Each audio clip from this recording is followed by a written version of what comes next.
Chapter 6. Logic versus Cunning. Required reading. Machiavellian Thinking versus Conventional Logic by Illimitable Man. A quote from Illimitable Man. Logic is antithetical to cunning. That which is conducive to logic and that which is conducive to cunning are antithetical. More specifically, that which is conducive to doing rigorous logical reasoning for the sake of finding the truth, and that which is conducive to charm and persuasion, two key facets of cunning, are antithetical. When doing logical reasoning, your goal is to get an accurate map of reality. With charm, your goal is to make the other person like you. With persuasion, your goal is to change the other person's opinion or course of action. Most people don't find logic to be charming or persuasive. Quite the opposite. They find logic to be offensive, the antithesis of charming. Instead of considering logic to be persuasive, they consider emotion and logical fallacies to be persuasive.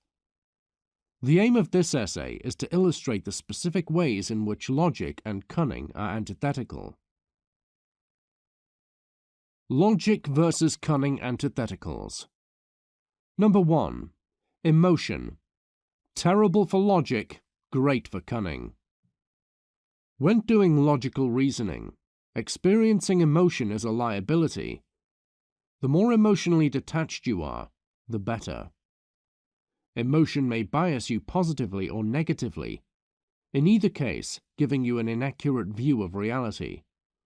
When doing logical reasoning, facts mean everything and feelings mean nothing. However, when charming or persuading others, you certainly should play on their emotions. In matters of charm and persuasion, facts often mean very little, whereas feelings mean everything. Emotional people cannot be reasoned with. Don't appeal to logic when dealing with them. However, they can be manipulated, and with incredible ease. With both logic and cunning, it is best for you yourself to be emotionally detached, calm, or low neuroticism. The benefit for logic is straightforward. A lack of negative emotion will prevent you from being overly pessimistic in your assessment of reality. Being low on neuroticism is also beneficial for charm and persuasion.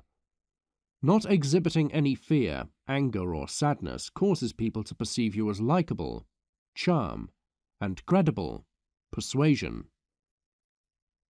Logic versus cunning antitheticals. Part 2. Emotionality of language. When doing logical reasoning, your speech should be direct and free of emotion, communicating as much critical information as possible in as few words as possible. When charming and persuading, it is wise to make your language emanate emotion, and it is often wise to communicate your point indirectly. Using more words than is absolutely necessary may help with this. Communicating your point indirectly is critical. If it is a point that is likely to offend the sensibilities of your target, they are more likely to accept a bitter truth if it is expressed indirectly and gently, rather than directly and harshly. For an example of the type of language that is conducive to logical reasoning, see the writings of Wall Street playboys. It's direct, zero fluff. For an example of the type of language that is conducive to charming people, see the writings of Mark Manson. There is a lot of fluff in his writings that is designed to play on people's emotions, rather than to communicate concrete information. Logical reasoning equals communicate with concrete information. Charm and persuasion equals give people feel-good fluff. Logic versus cunning antitheticals. Part 3. Substance versus style. When doing logical reasoning, substance is all that matters. Style means nothing. What is said matters. How it is said means nothing. When persuading others, substance does matter, but style also matters a great deal. In addition to what you say, How you say it is critical. So far as charm and persuasion are concerned, tone matters more than substance. Most people decide whether or not to believe what you say not based on the logic and facts you present to support your opinion, but how you present your opinion. They pay attention to your style rather than substance. If you appear calm and confident when speaking, people tend to assume you are credible.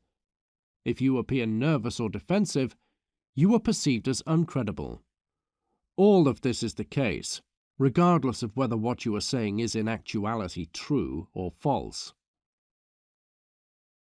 Logic versus cunning antitheticals, Part 4. Statistics versus anecdotes. A quote from Illimitable Man.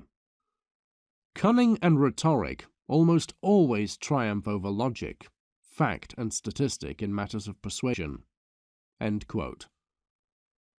For the sake of doing logical reasoning, anecdotes should be ignored as much as possible. Anyone can manufacture an anecdote that will corroborate any narrative imaginable. Statistics should be used, since statistics are the totality of all the available anecdotes. However, when persuading others, statistics are usually ineffective. Most people are not good enough at logic to process and analyze statistics accurately. As such, use anecdotes. Most people are persuaded by anecdotal evidence, particularly emotionally charged anecdotes. Humans tend to forget facts and statistics, but remember stories, particularly emotionally charged stories. To be a great persuader, you must be a great storyteller. Logic versus cunning antitheticals. Number 5. Straight talk versus power talk. A quote from Plato. No one is hated more than he who speaks the truth. End quote. Straight talk means saying what you actually think. Power talk means not saying what you actually think, but instead regulating your speech based on who you are talking to. For the sake of logical reasoning, straight talk should be the modality used. Your goal is to find the truth. Blunt, direct language is most effective if the sensibilities of others are offended, or even if your own sensibilities are offended. It means nothing. For the sake of charm and persuasion, power talk should be the modality used. Saying what you actually think is most likely counterproductive, since what you actually think is likely to offend a great many people. Instead, regulate your speech and tell people what they want to hear. Charm. When persuading, formulate what you want to say in a way that will appeal to the biases and sensibilities of the person you are trying to persuade, even if you don't actually believe everything you say. Logic and charm are directly antithetical in the sense that when doing logical reasoning, your goal is to find the truth, and the truth of most important matters is ugly. In the words of Illimitable Man, reality is not politically correct. If you tell people truths that are ugly, they will not be charmed by you. They will dislike you. When charming people, say what is politically correct for the time and place you live in, or tell them things that appeal to their sensibilities, things that won't offend them. When charming people, prioritize feelings over facts and political correctness over reality. When doing logical reasonings, feelings and political correctness mean nothing. Facts and reality are all that matter. In the words of my younger brother, for charm, put feels over reals. For the sake of logic, put reals over feels. In life, you have two choices. Be an ignorant fool or a brilliant strategist. Buy the audiobook now to learn how to be the latter. Scroll down to find the link in the description. Click on the link. Purchase it now. Listen to the entire audiobook from start to finish. Then, Watch your life transform.